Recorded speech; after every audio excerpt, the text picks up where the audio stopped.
علی اللہ فلیتوکل اب از غدوت من اہلک قاضی شمس الدین صاحب نے کمال کیا، قاضی شمس الدین صاحب نے کمال کیا، یہاں سے استدلال کیا ہے میرے سامنے ان کا یہ مطلب، کہتے ہیں از غدوتا، اے نبی جس وقت تو نکلا تھا من اہلکا، اپنی آل سے، تو کہتے ہیں یہ آل سے نکلنا کس جگہ سے ہوا تھا؟ من بیت عائشہ فیا آل لہو صلی اللہ علیہ وسلم علی رغم انف الشیعۃ، کہتے ہیں من اہل کا، حضور اس وقت نکلے تھے اپنی آل سے، تو عائشہ کے حجرے سے نکلے تھے، تو اللہ رب العزت نے عائشہ کو آل کہا ہے، عائشہ کو،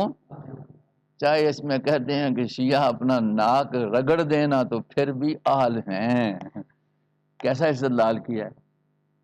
وہ آل ماننے کے لیے تیار نہیں ہے نا ازواج مطہرات کو، حالانکہ وہ صورت جو 21ویں سپارے کے آخر اور 22 میں جو رکوع آتا ہے وہاں سارا ذکر ہی کس کا ہے؟ آیت تطہیر میں بھی جو سیاق و سباق ہے تو وہ اہل ازواج مطہرات کو کہا گیا، لیکن یہاں تو صاف بات آ گئی ہے، اذ غدوت من اہلکا، جس وقت آپ نکلے